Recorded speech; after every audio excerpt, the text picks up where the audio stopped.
With the war on Gaza dominating the UN General Assembly this week, international efforts are intensely focused on resuming the ceasefire negotiations. Mediators from Egypt, Qatar and the United States are primarily working off the recent US proposal, in which Hamas has positively accepted, while keeping room for modifications. This diplomatic flurry comes alongside a reported 21-point proposal from Donald Trump, which aims to end the war, including a ceasefire, detainee release, and the day after in Gaza.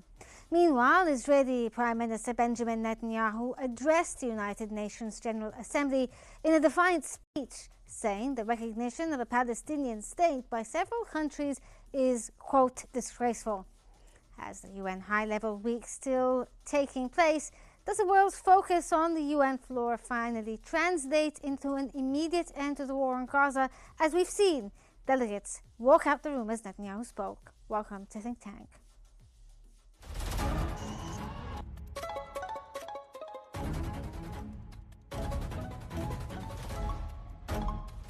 Our world is becoming unhinged.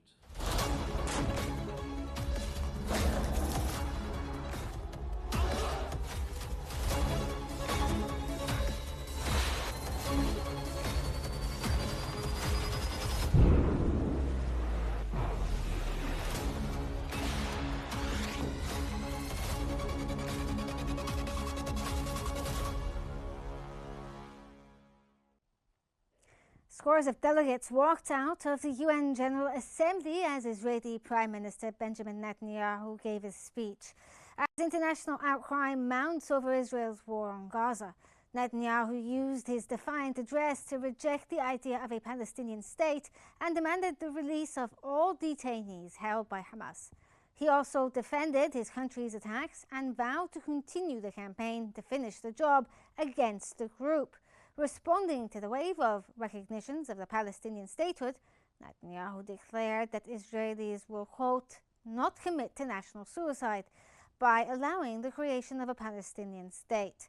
He also turned the blame back on Israel's critics, accusing the world leaders of buckling and caving when the going gets tough. He stated that Israel is fighting a seventh front war with little support.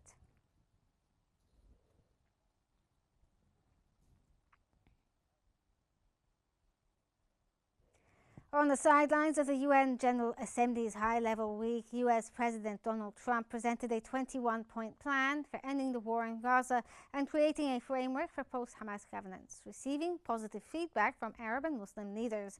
According to Axios, this marks the first time Trump has presented a US plan for ending the war, stating that the war continues and Israel becomes more isolated internationally. In addition, U.S. Envoy Steve Witkoff expressed confidence, saying the administration is hopeful and confident that in the coming days they'll be able to announce some sort of breakthrough. Trump also informed the Arab leaders that the next step is to discuss the plan with Israeli Prime Minister Benjamin Netanyahu at the White House on Monday to secure his support.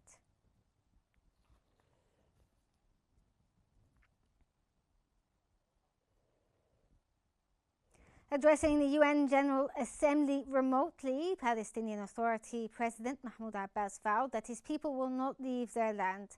According to the New York Times, Abbas condemned Israel's actions in Gaza as a war crime and forcefully rejected any notion that Palestinians would abandon their territory. His address came days after 10 Western nations joined 150 others in recognizing the Palestinian statehood. Alluding to fears of an Israeli takeover of the enclave, Abbas declared that Palestinians would remain in Gaza and rebuild their land, stating that, quote, our people are rooted like the olive tree. His speech concluded to a sustained round of applause.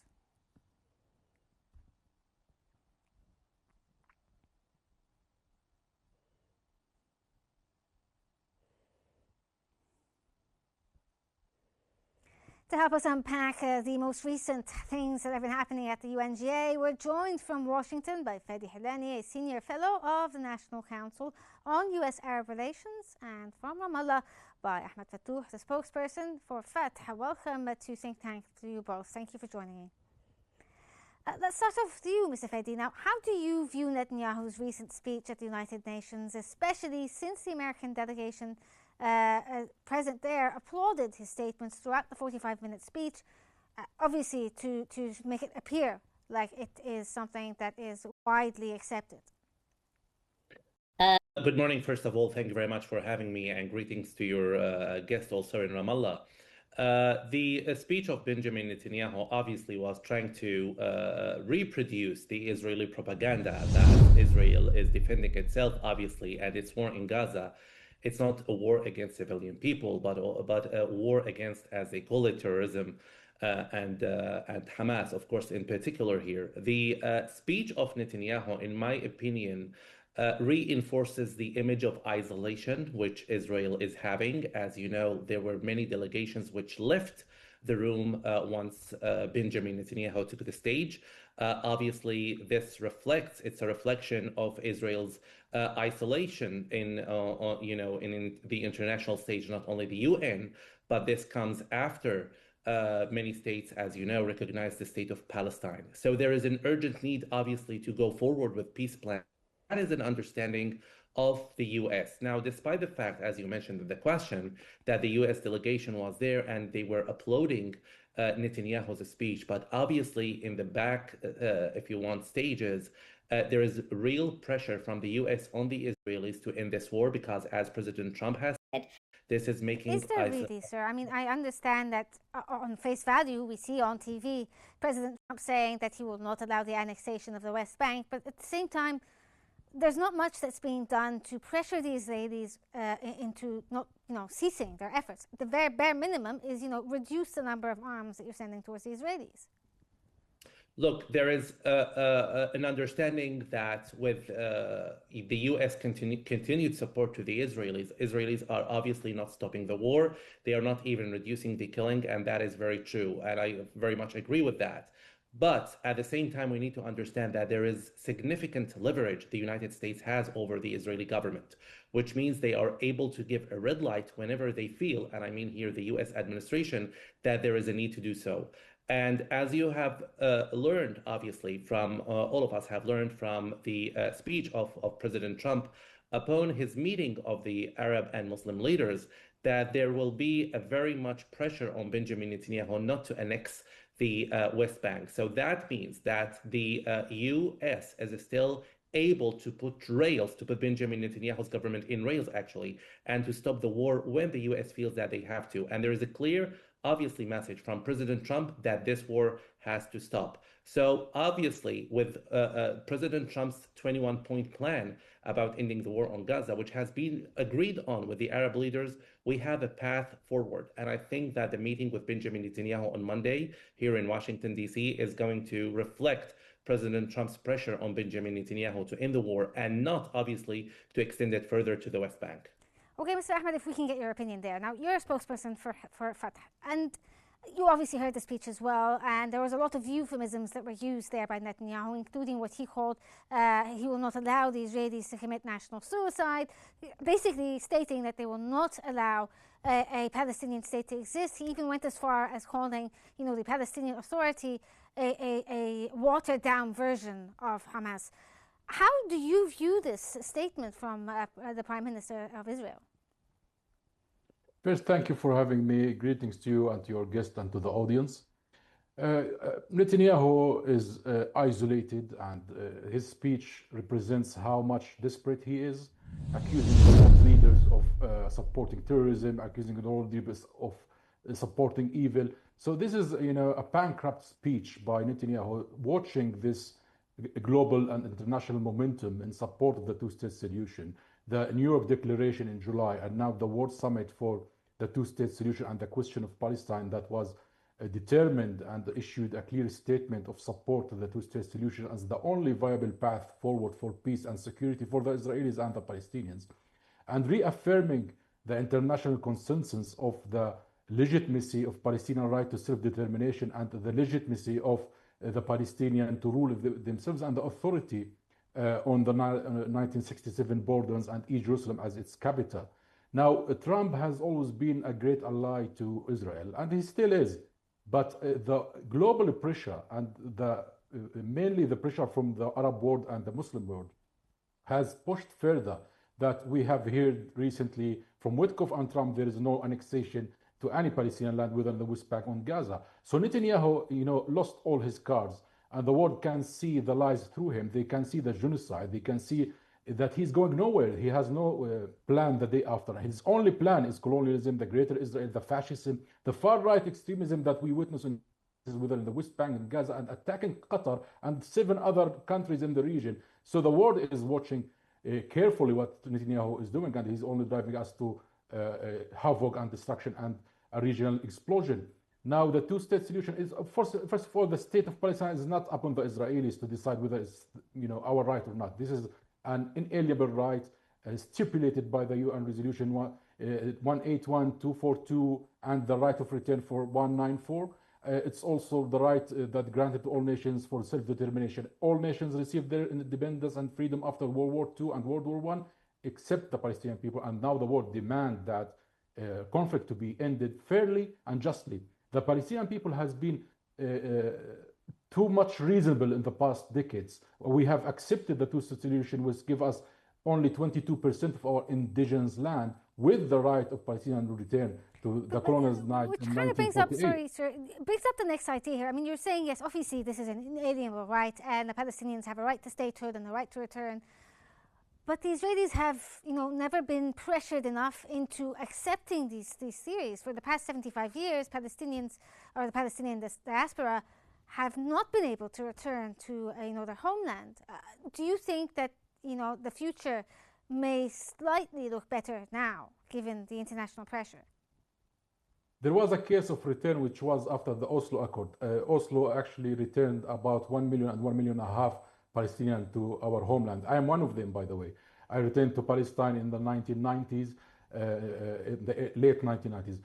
Now, of course, there must be a pressure by the world, and the framework that was set by the global summit for the two-state solution has said clearly that Israel must retreat, there must be a ceasefire, release of all prisoners and hostages, and for the Palestinians to rule themselves and the authority to go back to Gaza, and Hamas to submit and hand over their weapons to the authority, and Israel to retreat and stop all unilateral action, annexation, settlements. So that is a global momentum and global framework of work that includes international forces, includes global powers accepting this framework. And now, United States, we see and we sense that there is a serious will by Trump that he can no longer tolerate Netanyahu plans of destruction, his genocide, and the world no longer can handle it, can stay silent about it. So we are going ahead in a framework that, whether Israel like it or not, must be enforced. International forces must be there, presented on the ground in Gaza to preserve peace and security for both nations. So all the claims, all the propaganda that Israel is speaking about for the past decades, this framework actually solves it all. They are saying about Hamas weapon, it says directly that Hamas must submit its weapon to the authority. They speak about security. Two-state solution is the biggest guarantee for security for both people. Without independence and sovereignty of Palestinian people, that means there's always a legitimate right for resistance. So it's clear that Israel has no plan, and the world must enforce that plan. And this is the time where Israel must be sanctioned, must be pressured, and if they don't comply, it must be enforced upon them. And by the way, this framework is requested by the Arabs and the Palestinians to be issued as a new UN Security Council resolution to have the compellence force so Israel would comply. Trump seems, and the Americans are positively responding to that. And the Arab has been very determined, saying that they refuse all unilateral actions, including the annexation and the settlements and the occupation or the displacement of the Palestinians. So we have a framework, the international consensus is behind it. I don't think Israel has enough power and influence to stop this momentum. Okay, Mr. Fedi, now the UN General Assembly's high-level week kicked off with a wave of recognitions of Palestinian statehood and an endorsement of the two-state solution. Based on this, to what extent did the discussions and the meetings, on the sidelines of the UNGA this week accelerate the diplomatic track towards ending, firstly, the war on Gaza, and then moving towards Palestinian statehood. Right. Obviously, the United Nations Week is a very important week for world leaders to gather, to exchange points. And it was a very important also moment, in my opinion, also for Saudi Arabia and France to sponsor what was to be called the New York Declaration. And that was a very important moment, which gave a momentum to the Palestinian cause. What happened on the sidelines of the United Nations Week, as we know, was the meeting between President Trump and the Arab and Muslim leaders, which gave a very strong push for President Trump to announce that he will not allow the Israelis to annex the West Bank, and that to give some force also to his 21-point plan ending the war on Gaza. And obviously, this, as I mentioned in my previous response, this was reflected in the isolation that was given to Netanyahu when he took the stage and the delegations withdraw, which is very much a reflection of Israel isolation on the international stage. In opinion, this is a culmination, actually, of previous efforts, which, for the first time, in my opinion, has produced something tangible against Israel. Over the past decade and the decades before, as we know, the Arabs have been very much like reactive rather than proactive. They were trying to all the time respond to what Israel was doing. For the first time in history, in my opinion, the Arabs provided a very strong initiative, which was that of course, and I'm not talking here about, of course, the normalization with Israel, but very much which was produced in 2002, but speaking about how to end the war in Gaza. As we know, President Trump's vision is to have the war ending in Gaza without Hamas and without, of course, a body like Hamas ruling Gaza. This cannot happen, in President Trump's opinion, without the cooperation of his Arab partners, who are going to play a very important role, number one, in governance, number two, in rebuilding and reconstruction of the Gaza sector. So obviously the Arabs are on board, but yes, they are not. But we also saw during Netanyahu's speech. I understand where you're going there, but like also Netanyahu during that speech, he said yes, Hamas is not an option, but the Palestinian Authority isn't either. He also stated that. Do you think that the Israelis want to dictate who runs a Palestinian state? The Israelis obviously want to dictate, and there is no doubt here. And they share the vision with the U.S. administration that the Palestinian Authority is not a reliable partner. And we have the understanding from President Trump that he even doesn't see that the Palestinian can collaborate. Isn't this, at the end of the day, the choice of the Palestinians, not Israel, not America? Right, but remember, there is a war machine in Gaza, and there is a very much kind of U.S. support. So you need actually the U.S. and the Israelis, but the U.S. Primarily, to understand that any plans for a post-war Gaza cannot proceed without, of course, a Palestinian partner. And this was made clear by the Arab and the Muslim leaders who were meeting President Trump, who said and conditioned every Arab or Muslim involvement in reconstruction and in governance to be tied very clearly to a path to a Palestinian state. So this was made very clearly. So despite the fact that, as I mentioned, President Trump doesn't see it, but there was a very clear condition from the Arab and Muslim leaders that any Arab involvement, whether in training the police, whether in taking part in the temporary governing body in Gaza, this has to lead to a pathway, number one, to Palestinians themselves governing Gaza eventually, and number two, a pathway to a Palestinian state next to the Israelis. So when we are talking here about what President Trump is saying and what the Israelis are saying, this is, after all, not going to go forward without, as I mentioned, the Arab and Muslim partners. And let's remember, whenever we are talking about like a diplomatic path or a diplomatic process, this is a process. It's not something which is reflected by a speech or two. It's a culmination of efforts. And I think, in my opinion, as I mentioned again, what we are seeing here is a culmination of initiatives, of efforts by the Arab leaders. Let's remember that for the past 2-3 years, the Egyptians were providing continuous support to Gaza. They were refusing the Israelis and the U.S. plan to deport the people of Gaza out of Gaza. And The Saudi kingdom also has refused to join any kind of agreements with the Israelis, like the Abraham Accords, without a clear path to a Palestinian state. So we are talking, yes, about US support, yes, about an Israeli war machine, but at the same time, we are talking about an Arab proactive role in number one, refusing the American and the Israeli plans, and number two, in providing plans in response to these plans, initiatives which are going to provide and consolidate the rights of the Gaza people and the Palestinians in their land and eventually establish their own state. Okay, Mr. Ahmed, now Trump has again unveiled the US plan, or 21-point plan, to Arab and Muslim leaders at the UN General Assembly, which is aimed at ending the war on Gaza and then shaping a post-Hamas governance. How does this plan differ from the previous attempts by Trump to mediate a deal to end the war? And also, I'm sure you heard Mr. Fedi there talking about the idea that this is, at the end of the day, not up to the US per se, or the Israelis who governs a future Palestinian state. I'd like you to give me your opinion there. Well, the Arab leaders and the Muslim leaders has made it clear that they want the Palestinian Authority to be there involved in the future and the day after of Palestine and in Gaza. It's pretty clear by the position by even the Europeans, the EU, all the plans that was presented to Trump included and incorporated the Palestinian Authority, the legitimate Palestinian Authority. Now, I do understand that Netanyahu does not want the Palestinian Authority. Netanyahu does not want any sovereignty for the Palestinians. He wants, sub-state, sub-collaborators to work with him, some traitors here and there, clans ruling themselves. Of course, that's refused. The international community has produced a framework that speaks about an implementation of the two-state solution. Egyptians were very clear in rejecting the displacement plans or any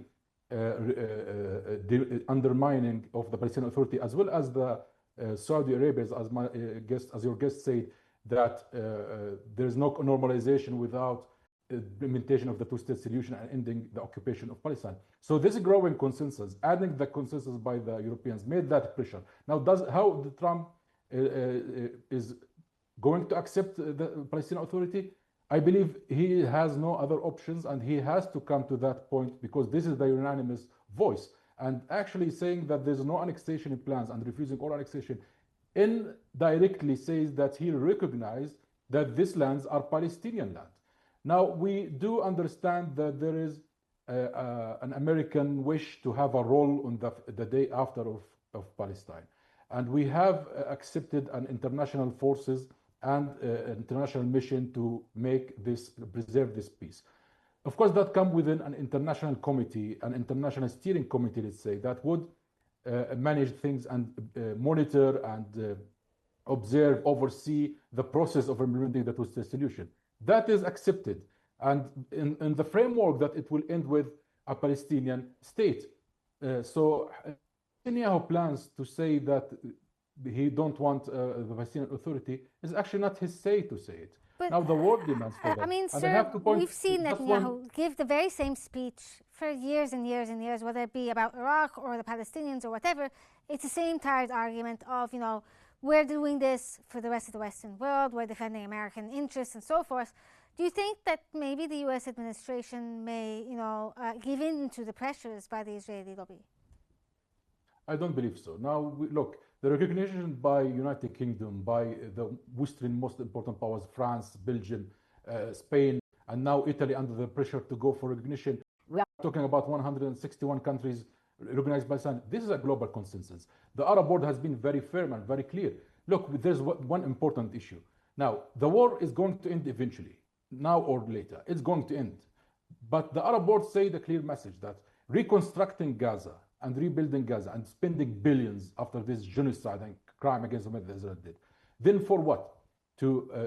Without a framework, we are not going to build the Arabs clear. We are not going to rebuild and keep rebuilding for every war. So there is need a political framework to end this target for real. And that is the demand by the world. This is like a global pressure.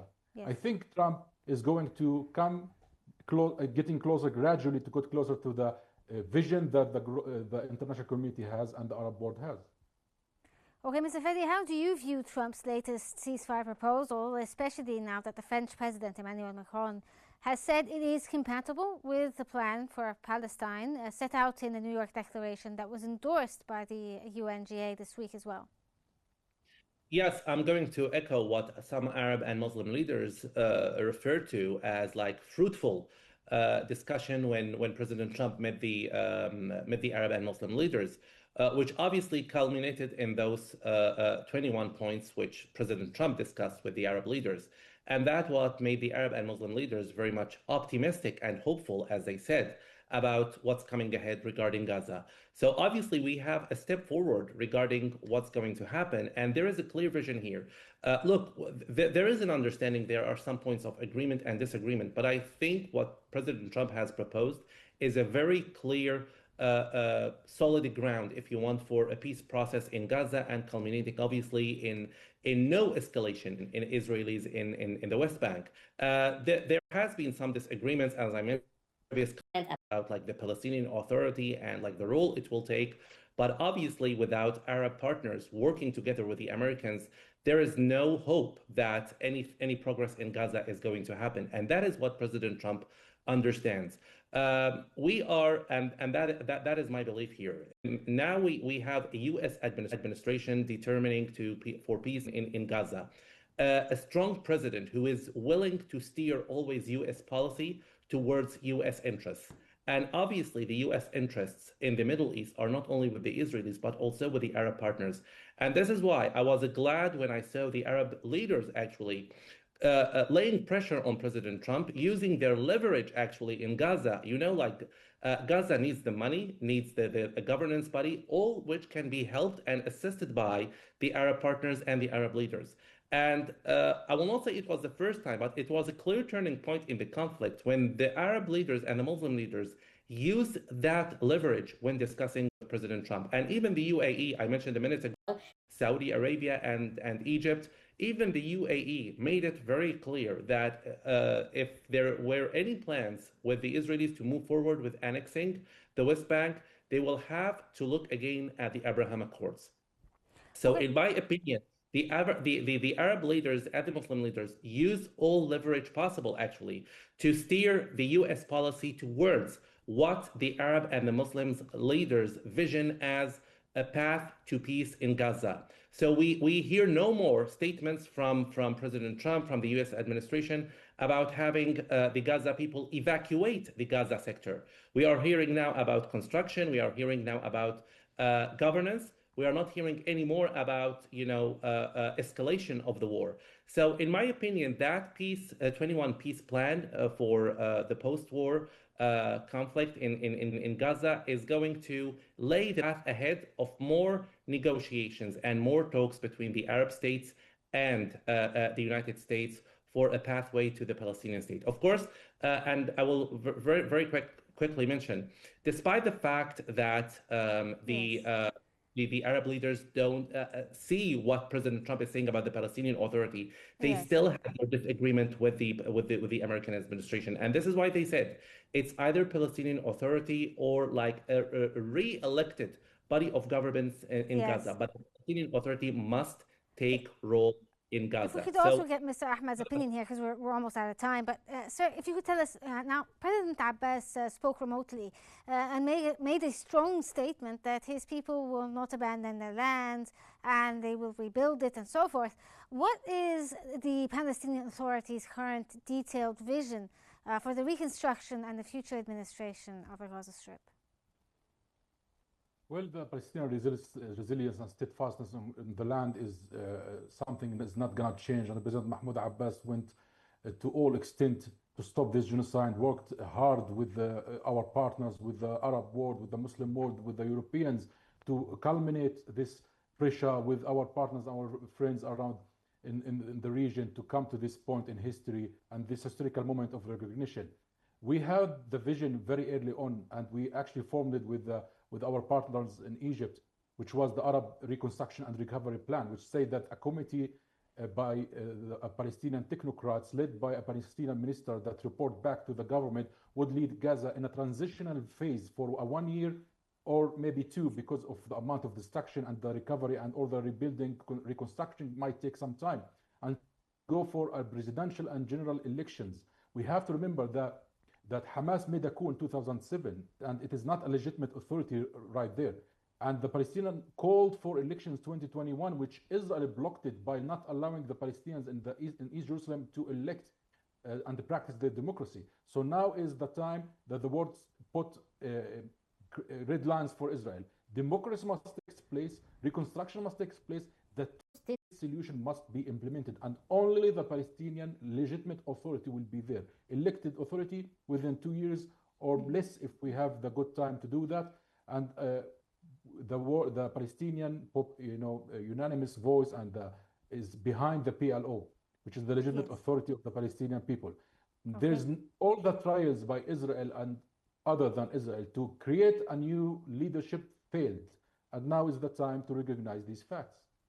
Well, thank you so much for that. That was Ahmed Fatouh, spokesperson for Fatah, and Fadi Hadani, Senior Fellow of National Council in the U.S. Arab Relations. Thank you both for your insights, and thank you for joining me. This brings us to the end of today's episode of Think Tank, which as usual unveils the complex world we live in. Thanks for watching. I'm Morsi. Stay tuned for more here on Q News.